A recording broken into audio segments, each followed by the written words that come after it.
Buenos días, hermanos. Ya arranqué yo aquí. Pues vamos a continuar entonces en esta serie de sermones titulada ¿Todavía necesitamos a la familia? Y esta pregunta refleja una inquietud real en nuestro tiempo. Hoy basta con abrir Instagram, Facebook y vemos familias que parecen perfectas, vemos relaciones que parecen perfectas, vemos personas que se abrazan, que sonríen, que se llevan bien, que cocinan juntos, que con una copa de vino y se ven fantásticos, ¿verdad? Y pensamos, ojalá mi familia fuera así, ¿verdad? Ojalá mis hijos se llevaran así, ojalá mi matrimonio fuera tan tranquilo. Pero la vida que estamos viendo en redes sociales no es la realidad. Es una versión filtrada y editada de la vida. El problema es que al anhelar estas imágenes terminamos sintiéndonos más frustrados.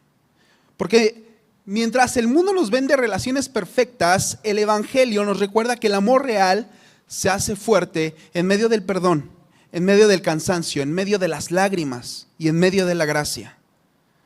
Hoy elegimos lo cómodo en lugar de vivir en comunidad y nos alejamos de la gente en lugar de acercarnos de verdad entre nosotros.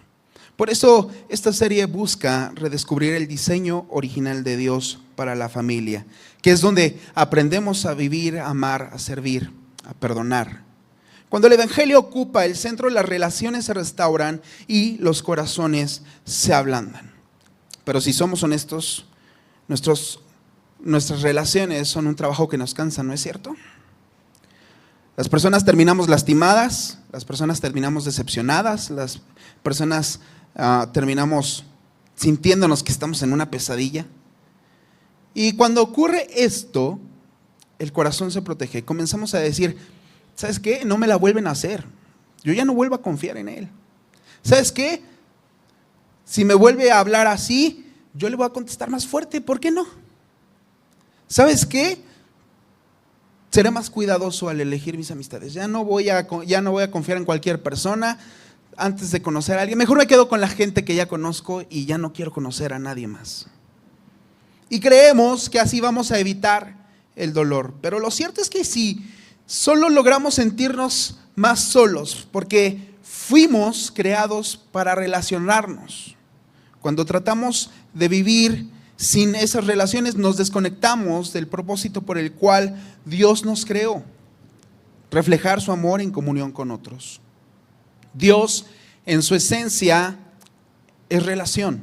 Es Padre, Hijo y Espíritu Santo, viven en un amor eterno. Y cuando nos creó a su imagen, nos hizo amar y ser amados, para conocer y ser conocidos. Por eso, cuando una relación se rompe, duele tanto, porque hiere esa parte de nosotros diseñada para reflejar el amor de Dios. En Gálatas capítulos 5 y 6, Pablo le escribe a una comunidad herida, llena de tensiones y malentendidos. Y les recuerda que la verdadera libertad no consiste en escapar de los demás, sino en aprender a vivir con ellos a la manera del Señor, sirviéndonos unos a otros con amor, guiados por el Espíritu Santo, ayudándonos a llevar nuestras cargas. El mensaje de hoy se titula ¿Cómo relacionarnos en libertad? Y veremos 3 verdades que pueden transformar nuestras relaciones. Punto número 1, relacionarnos en amor. Punto número 2, relacionarnos en el Espíritu. Y punto número 3, relacionarnos con madurez. Punto 1, relacionarnos en amor. Punto 2, relacionarnos en el Espíritu. Y punto 3, relacionarnos con madurez. Vamos a leer juntos Gálatas capítulo 5, versículos del 13 al 15. Y también capítulo 5, versículos 25 y 26. Y después Gálatas capítulo 6, versículos del 1 al 5. Vamos a comenzar con Gálatas 5, del 13 al 15. Si no trae su Biblia, puede leer en las pantallas los versículos. Dice así la palabra del Señor. En efecto, toda la ley se resume en un solo mandamiento: ama a tu prójimo como a ti mismo. Les hablo así, hermanos, porque ustedes han sido llamados a ser libres, pero no se valgan de esta libertad para dar rienda suelta a sus pasiones. Más bien, sírvanse unos a otros con amor. En efecto, toda la ley se resume en un solo mandamiento: ama a tu prójimo como a ti mismo. Pero si siguen mordiéndose y devorándose, tengan cuidado, no sea que acaben por destruirse unos a otros. Versículo 25. Si el Espíritu nos da vida, andemos guiados por el Espíritu. No dejemos que la vanidad nos lleve a irritarnos y envidiarnos unos a otros. Capítulo 6, versículo 1. Hermanos, si alguien es sorprendido en pecado, ustedes que son espirituales deben restaurarlo con una actitud humilde. Pero cuídese cada uno, porque también puede ser tentado. Ayúdense unos a otros a llevar sus cargas y así cumplirán la ley de Cristo. Si alguien cree ser algo cuando en realidad no es nada, se engaña a sí mismo. Cada cual examine su propia conducta y, si tiene algo de qué presumir, que no se compare con nadie, porque cada uno cargará con su propia responsabilidad. Entonces vamos al primer punto: relacionarnos en amor. Según el pastor y teólogo inglés John Stott, la libertad cristiana no es el resultado del esfuerzo humano, sino un regalo de Dios. Cristo nos libera del pecado y del ego que nos hacen esclavos de nosotros mismos. Pablo no habla aquí de libertad política, no habla de libertad personal, no habla de libertad social, sino una libertad espiritual, libertad del poder del pecado, de la condenación de la ley, del dominio del ego. Es decir, no es permiso para hacer lo que nosotros queramos hacer, sino poder para hacer lo que le agrada a Dios. ¿Se dan cuenta? Agradar a Dios no consiste en una obediencia legalista, sino en una obediencia amorosa. Es decir, el creyente obedece no para ganar el favor de Dios, sino porque ya tiene el favor de Dios. Por eso el amor al prójimo se convierte en el resultado de esa obediencia. Amar, servir, perdonar, buscar el bien de la otra persona no son actos morales que nos hacen mejores, sino señales de que la gracia de Dios gobierna nuestro corazón. Las personas a nuestro alrededor nos pueden decir: tú eres libre, y mientras seas libre nadie te puede decir qué hacer. ¿No es cierto? Lo escuchamos a cada rato. Y cuando lo escuchamos, nuestro corazón puede ser engañado y puede decir: sí, es cierto, eso suena bien, eso me conviene, eso quiero ser. Nos gusta pensar que la verdadera libertad es no tener límites, no rendirle cuentas a nadie, no depender de absolutamente nadie. ¿Y quién no quiere eso, verdad? Pero en realidad, esta libertad termina siendo una carga. ¿Por qué? Porque queremos hacer lo que nosotros deseamos, pero al final vivimos tratando de cumplir las expectativas de otras personas. Queremos sentirnos libres, pero seguimos buscando la aprobación de las otras personas. Y eso no es libertad. Es otra forma de esclavitud que solo se disfraza de independencia. Mira, es como cuando por fin decides gastarte tu aguinaldo o algunas de tus prestaciones en el restaurante más lujoso que has querido visitar siempre, que ves en TikTok y que hasta guardas los reels para que después se te siga antojando. Y por fin logras ir y por fin logras llegar y entras y te reciben padrísimo. Pero en vez de disfrutar el momento, ¿qué solemos hacer? Lo primero es buscar la primera toma para la copa que me acaban de servir. Una foto. Y luego el platillo, otra foto. Y luego estás buscando alrededor un lugar padre para tomarme la foto en familia o con tu pareja, ¿verdad? Y no estás disfrutando el momento, solo estás buscando en dónde tomarte fotos. ¿No es cierto? Sin embargo, un poquito antes de que todo esto sucediera, de que todo esto pasara, hubieron problemas, unas discusiones que siempre pasan, ¿verdad? Usted ya lo dejo a su consideración, a su criterio, a la manera en que ustedes discuten con sus parejas o con sus hijos o en familia. Y aún así decide subir esto a redes sociales y le pones el hashtag bendecidos. Y le pones disfrutando en familia. Pero por dentro estamos que echamos chispas, por dentro no soportamos a nuestro esposo, no soportamos a nuestra esposa. Es más, estamos pensando en lo que no le dijimos al momento, al calor de la discusión, y estamos pensando en qué le podemos decir después para que esto se haga más grande y para que yo gane la discusión. ¿No es cierto? No, esto no nos pasa a nosotros porque somos cristianos. Pero tenemos esta idea de querer mostrar que todo está bien, que en realidad somos felices, que estamos viviendo nuestra mejor versión, aunque en realidad estamos cansados de aparentar. Porque al buscar ser libres de todos, terminamos siendo esclavos de nuestro pecado. El pecado toma la buena noticia de la libertad y la convierte en individualismo. Pero la libertad del evangelio no nos separa, nos une, y nos une precisamente porque amar no solo es una acción cristiana, sino la esencia misma de nuestra humanidad. Cuando amamos, reflejamos al Dios trino que vive en comunión perfecta. Por eso las relaciones son tan difíciles y tan valiosas, porque tocan lo más profundo de lo que somos. Y entonces Pablo añade: no se valgan de esta libertad para dar rienda suelta a sus pasiones. No se valgan de esta libertad para dar rienda suelta a sus pasiones. Aquí la advertencia es importante. Cuando seguimos nuestros deseos sin freno, convertimos la gracia en una justificación para pecar y la libertad en una forma de vivir centrados en nosotros mismos. ¿Se fijaron cómo el evangelio se puede torcer fácilmente? Solemos decir y pensar cosas como: Dios me acepta como soy, o no pasa nada, todos fallamos, o Dios conoce mi corazón y sabe cuánto lucho con estas cosas.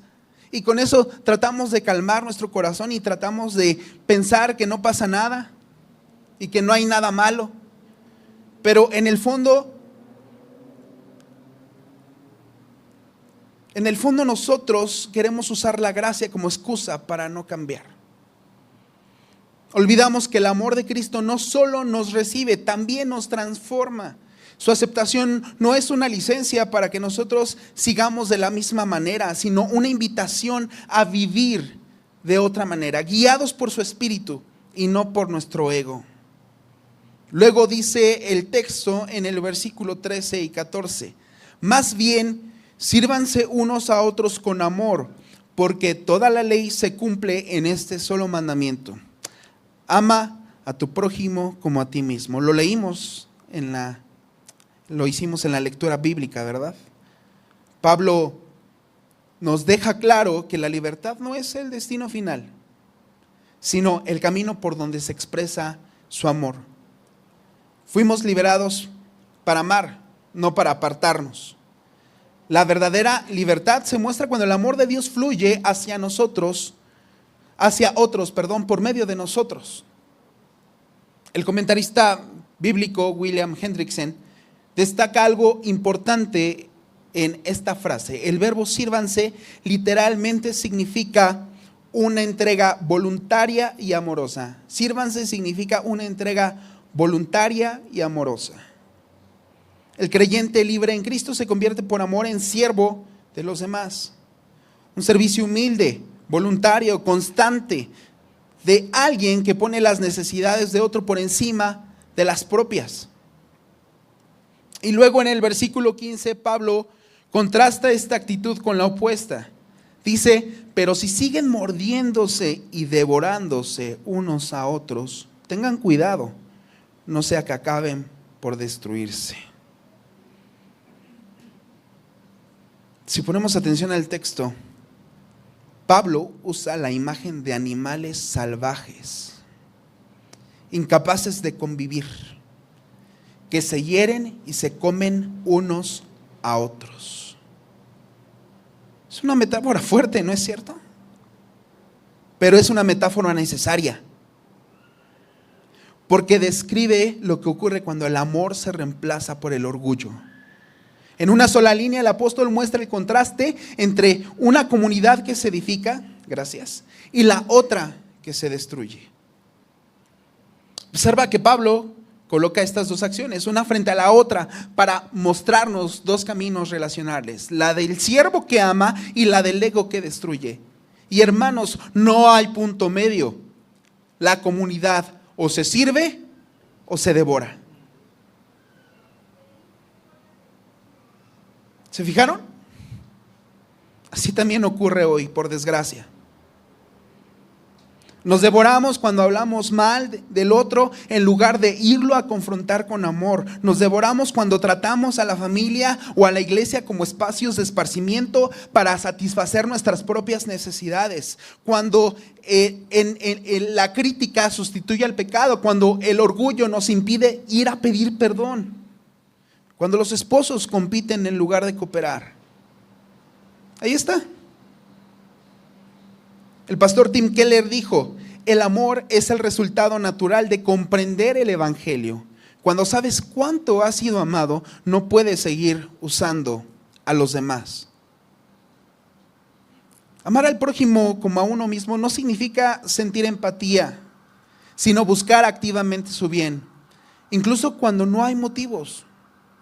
Y cuando amamos así, de manera práctica, de manera sacrificial, mostramos que el amor es la señal más clara de que la libertad que Cristo nos dio está viva en nosotros. Significa cuidar de Él como Cristo cuida de mí, perdonar como fui perdonado, servir como he sido servido por Cristo. ¿Se dan cuenta cómo el evangelio transforma la motivación? Ya no amamos por obligación, ya no amamos por compromiso, por quedar bien, ni para ganar méritos, sino porque hemos comprendido que también hemos sido amados y también hemos sido servidos. Eso es la libertad. Amar no nos encadena, amar nos libera. Y si la libertad del evangelio se demuestra en el amor se aplica en el servicio. Servir en libertad significa usar nuestros dones para edificar, sin buscar ningún reconocimiento. Amar a los hermanos, ofrecer ayuda sin esperar algo a cambio. Significa ceder antes de ganar una discusión, escuchar más que imponer, sostener al otro cuando las situaciones se ponen complicadas. Qué difícil, ¿no? ¿Y por qué deberíamos servir así? Porque Cristo nos sirvió primero. Él, siendo libre, se hizo siervo. Él, siendo Señor, lavó los pies de sus discípulos. Pero fue mucho más allá. Dio su vida por nosotros en la cruz.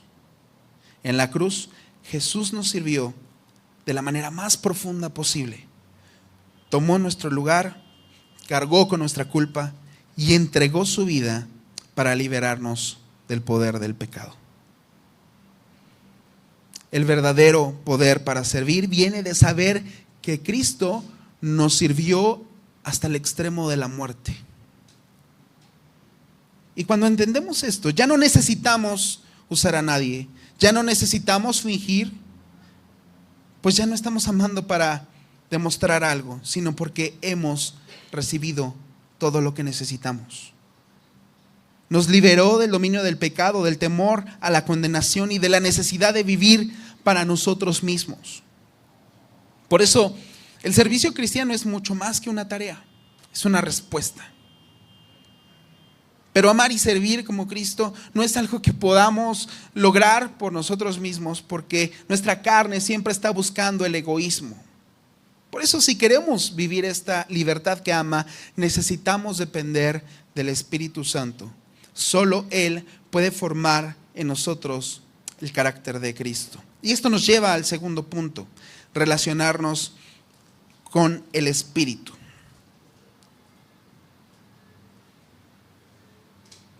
Vayamos a Gálatas 5, versículos 25 y 26. Dice: si el Espíritu nos da vida, andemos guiados por el Espíritu. No dejemos que la vanidad nos lleve a irritarnos y envidiarnos unos a otros. ¿Se fijan cómo Pablo pasa de lo personal a lo relacional? En el versículo 25 vemos cómo Pablo habla de lo que el Espíritu hace dentro de nosotros, y en el versículo 26 muestra cómo eso se nota en nuestras relaciones. En paráfrasis nos dice: si el Espíritu vive en ti, se tiene que reflejar en cómo tratas a los demás. Ya no se trata de una relación privada con Dios, sino de una vida que impacta nuestras relaciones, porque el Espíritu no nos transforma para aislarnos, sino para enseñarnos a amar, para enseñarnos a servir, para enseñarnos a vivir en comunidad. Dios no quiere que caminemos solos. Vivir por el Espíritu no es una experiencia metafísica, individual, sino una manera de vivir entre personas. Amar, perdonar, edificar, soportar. Entonces, por lo tanto, lo personal se vuelve relacional. La obra interna del Espíritu Santo produce un fruto visible en nuestras relaciones. Entonces, Pablo en el versículo 26 identifica 3 actitudes que destruyen la vida en comunidad: la vanagloria, la provocación y la envidia. La palabra vanagloria significa literalmente gloria vacía. Es esa necesidad interna de demostrar que valemos más que otras personas. Es la voz interior que de repente nos dice: necesito que me miren, necesito que me reconozcan, necesito que me valoren. No hay dos como yo. Se nota cuando queremos tener siempre la razón, cuando corregimos solo para demostrar que sabemos más, cuando servimos esperando que nos reconozcan y nos aplaudan, o cuando decidimos no perdonar a alguien porque pensamos que somos mejores que quien nos ha fallado. Pero pongan atención a esto. También la vanagloria es el deseo de demostrar fortaleza cuando en realidad estamos débiles. Cuando alguien nos pregunta: ¿cómo estamos? ¿Y cómo respondemos? Bien, gracias a Dios. Súper bien. Bendecido después de la predicación. Híjole.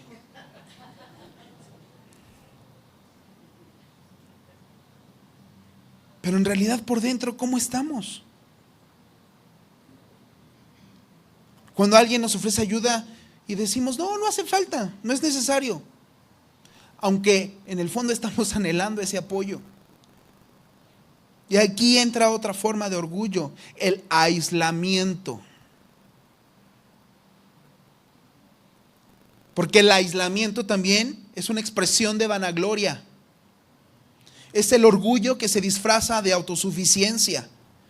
Cuando evitamos pedir oración por temor a ser juzgados, cuando no queremos ir a comer con otros, cuando nos invitan, cuando ocultamos nuestras luchas o nuestras enfermedades para que nadie se entere, estamos negando la obra del Espíritu que nos une en comunidad. ¿Se fijaron? Cuando decimos no necesito a nadie, nadie tiene por qué enterarse de lo que está sucediendo, lo que en realidad estamos diciendo es: no quiero depender de la gracia que Dios me da a través de los demás. Y luego Pablo menciona la provocación, y esta palabra es muy gráfica. Provocar es buscar enfrentamiento, desafiar, medir fuerzas. Es el deseo de ganarle al otro, no solo de tener la razón. Se trata de imponer mi punto de vista. La provocación aparece cuando en una discusión decimos palabras que sabemos que le van a herir a la otra persona, ¿no es cierto? Cuando se convierte en una competencia. A ver quién grita más. Si me grita ahorita yo le... no sabes. A ver quién tiene la culpa. A ver quién termina cediendo primero.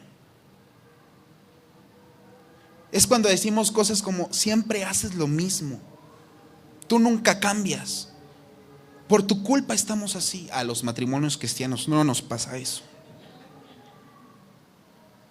En ese momento el amor deja de ser el centro y otra vez el orgullo toma su lugar. Y finalmente Pablo menciona la envidia. Es mirar lo que Dios le ha dado a otro como si fuera algo que me quitó a mí. Se nota cuando alguien ve que al otro le va bien y en lugar de alejarse piensa: ¿por qué a él le va bien y no a mí? ¿Por qué yo que voy a la iglesia? ¿Por qué yo que sirvo? ¿Por qué yo que predico no soy bendecido? Y mi vecino, que ni lo conoce, está prosperísimo. Tiene 3 carros, que me preste uno por lo menos. Cuando escuchamos que a alguien le aumentan el sueldo o le va bien a su negocio, ¿qué pensamos por dentro? Seguro tiene palancas, ¿verdad? Seguro le va bien porque tiene palancas. O algo raro ha de estar haciendo. Algo turbio. Se hizo rico de la noche a la mañana. Que el Señor nos libre de esas cosas. También parece cuando alguien tiene la estabilidad que nosotros quisiéramos y sin decirlo empezamos a pensar que no debe de ser tan feliz como aparenta. En lugar de alegrarnos por lo que Dios hace entre nosotros, empezamos a competir con eso. Y todas estas actitudes tienen una misma raíz: un corazón que no descansa en su identidad en Cristo.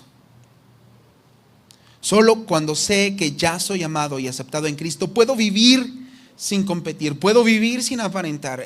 Y en este contraste entre el orgullo y la humildad es exactamente lo que Pablo nos desarrolla en los versículos siguientes del capítulo 6, versículos del 1 al 3. Dice el texto: hermanos, si alguien es sorprendido en pecado, ustedes que son espirituales deben restaurarlo con una actitud humilde. Pero cuídese cada uno, porque también puede ser tentado. Ayúdense unos a otros a llevar sus cargas y así cumplirán la ley de Cristo. Si alguien cree ser algo cuando en realidad no es nada, se engaña a sí mismo. ¿Se fijaron? Pablo aquí no cambia de tema. Simplemente nos muestra ahora cómo luce una comunidad que camina en el Espíritu. Ya no se devoran, ya no se aíslan, sino que se cuidan, se restauran, se sostienen mutuamente. Primero dice, si alguien es sorprendido en pecado. Pablo habla aquí de aquel hermano o hermana que ha sido sorprendido, atrapado o vencido por su debilidad. Es decir, no está excusando el pecado, pero reconoce que todos podemos caer. Y por eso llama a los que andan por el Espíritu a restaurar con mansedumbre y no con orgullo. En otras palabras, la reacción natural de la carne ante el pecado ajeno, ¿qué es? El juicio, ¿no? Pero la reacción del Espíritu es la restauración. Porque el objetivo no es señalar, sino sanar. ¿Y cómo responde una comunidad que es espiritual ante eso? No con juicio, no con distancia, sino con restauración. Cuando alguien confiesa que está batallando con su fe y en lugar de etiquetarlo como débil, lo escuchamos y oramos con él. Cuando un matrimonio pasa por una crisis y en vez de hablar de ellos a sus espaldas, los acompañamos con paciencia y oración. Cuando alguien se aleja de la iglesia, no lo criticamos ni lo damos por perdido, sino que le escribimos, lo visitamos, le recordamos que sigue siendo parte de esta familia. ¿De verdad hacemos esto como comunidad?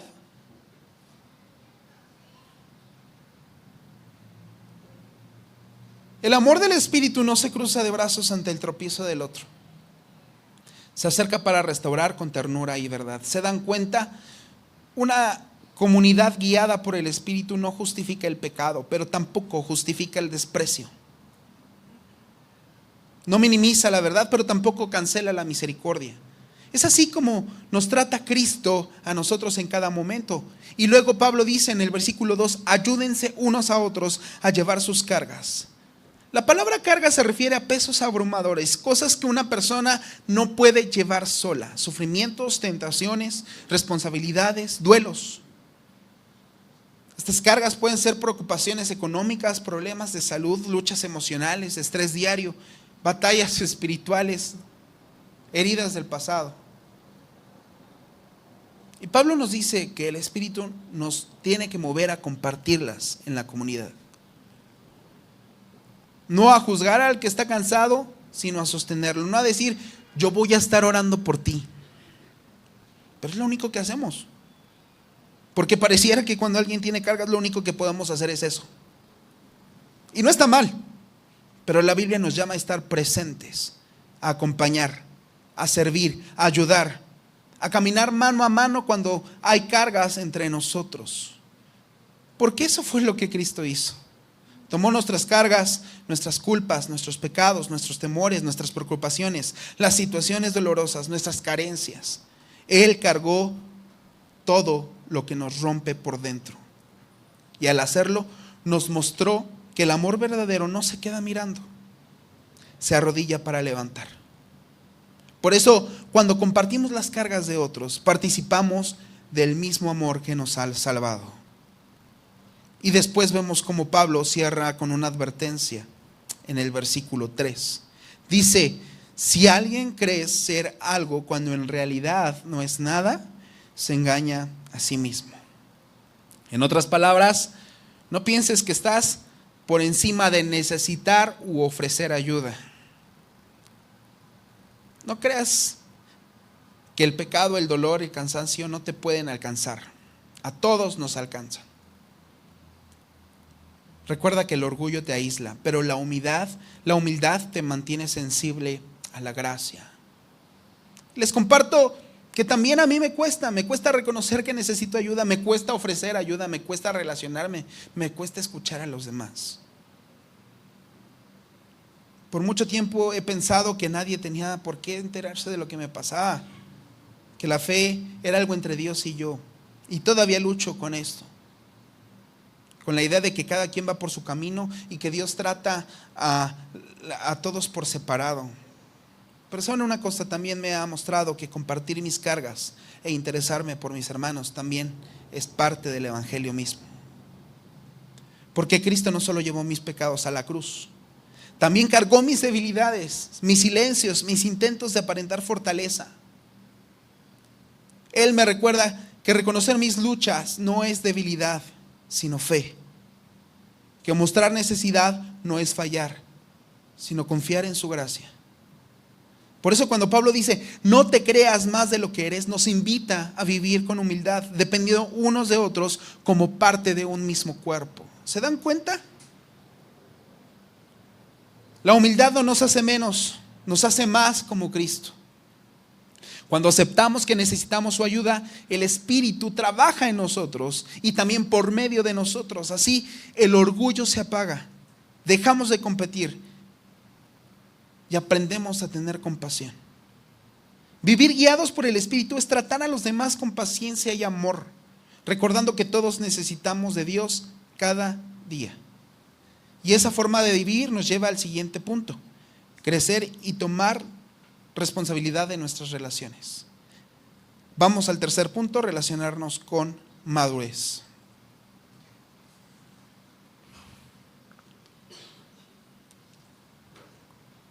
Entonces, leamos los versículos 4 y 5.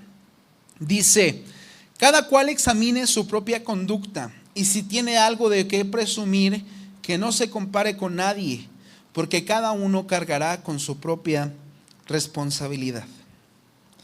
Entonces Pablo, después de enseñarnos a llevar las cargas de otro, nos recuerda que también hay una carga que nadie puede llevar por nosotros: la responsabilidad personal.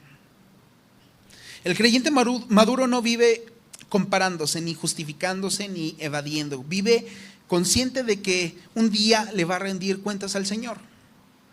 Y observemos que Pablo nos dice en el versículo 2, lleven las cargas unos de los otros, pero luego en el versículo 5 nos dice, cada uno cargue con su propia carga.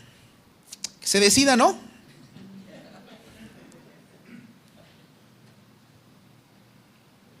Pero hay que poner atención, en el versículo 2 se refiere a una carga pesada, insoportable de llevar solo, y en el versículo 5 se refiere a un peso personal, como una mochila que puede llevar cada quien. Entonces, Pablo está diciendo que hay cargas que compartimos y hay cargas que no podemos delegar. Las primeras son las pruebas, las luchas, los dolores, todo lo que la comunidad debe ayudar a sostener. Y las segundas son los compromisos personales que asumimos por gratitud, no por obligación. Es decir, vivir de manera coherente con lo que Cristo ha hecho por nosotros. Ser maduros como cristianos significa ayudar a otros sin dejar de cuidar nuestra propia vida espiritual.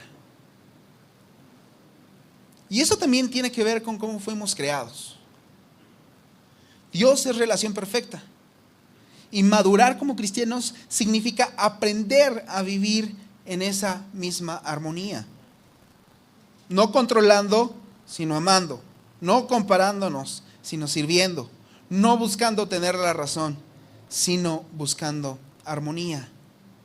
Por eso Pablo nos dice, cada cual examine su propia conducta. Es decir, antes de fijarte en los errores de otros, pregúntate cómo Dios está actuando en tu vida, cómo Dios te está transformando a ti. Antes de decir, yo no soy como Él, recuerda que todos dependemos de su gracia para cambiar.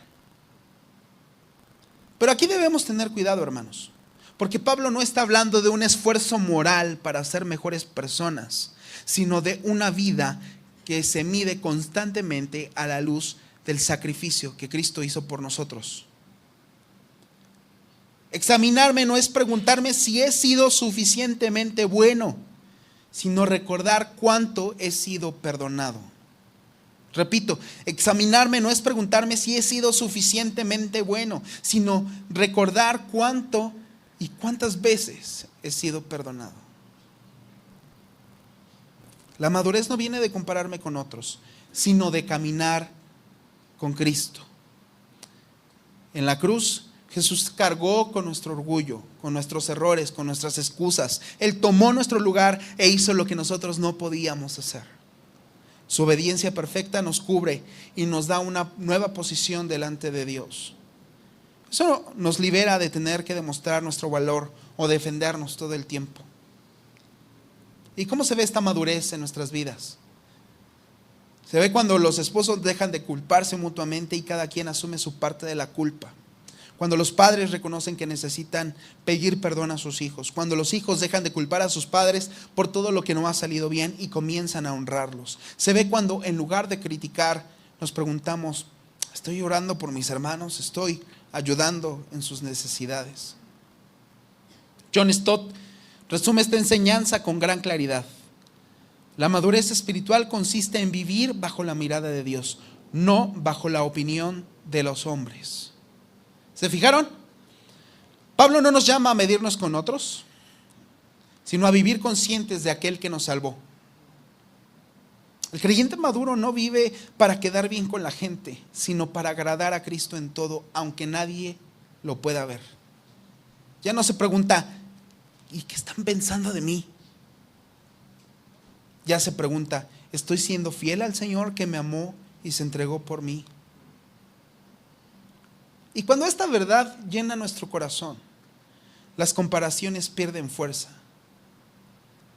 Vivir delante de Dios trae descanso, porque ya no necesitamos demostrar nada. Ya sabemos que Cristo hizo todo por nosotros.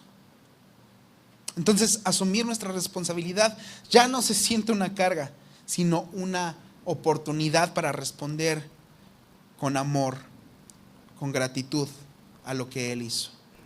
Servimos con alegría, no por obligación, sino porque entendemos que cada acto de amor es una forma de agradecerle por lo que ha hecho por nosotros. Servirnos hasta la muerte. Esa es la verdadera madurez. Vivir con humildad, pero también con responsabilidad. Entender que la gracia no es una excusa para no hacer nada, sino la fuerza que Dios nos da para hacerlo bien. Ser maduro no significa vivir perfecto, sino vivir con coherencia. Que lo que yo digo creer se note en cómo vivo. Que mi amor no dependa del momento, que mis palabras y mis acciones no reflejen, que mis palabras y acciones reflejen el evangelio que comparto. El Espíritu nos une, pero también nos forma.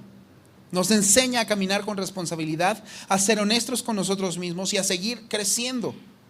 No para ganar aceptación, porque ya la tenemos en Cristo.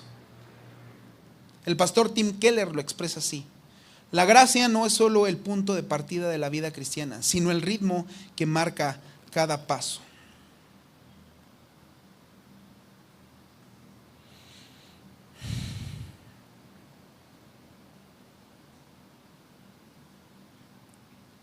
¿Cuántos de nosotros podemos anhelar vivir así? Tenemos una responsabilidad como hermanos. tenemos una responsabilidad como padres, como esposos, como hijos.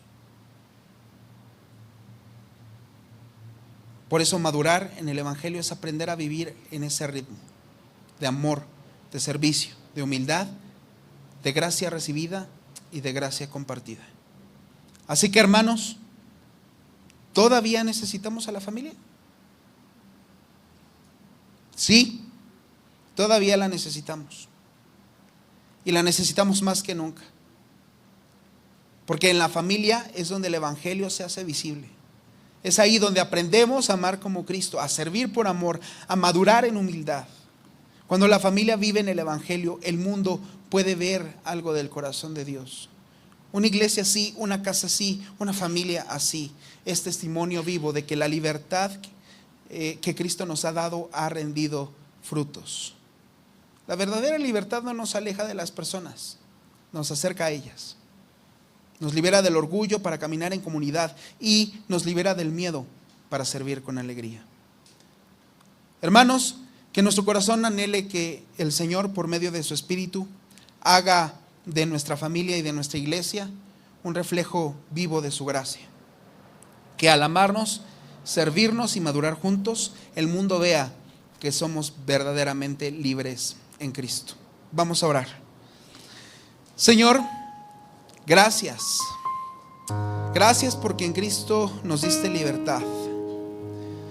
Padre, no para vivir lejos de los demás, sino para amar y servir como tú lo hiciste.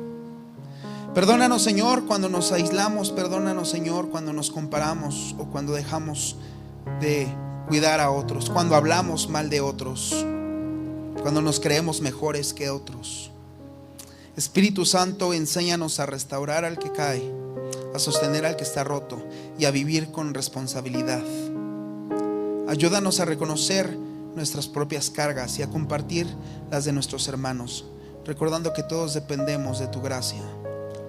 Señor, haz de nuestras familias y de esta iglesia un reflejo vivo de tu evangelio, donde se note que somos verdaderamente libres en Cristo y que nuestra libertad se vea en cómo nos amamos por tu sacrificio en la cruz. Te lo pedimos hoy en el nombre de Jesús. Amén.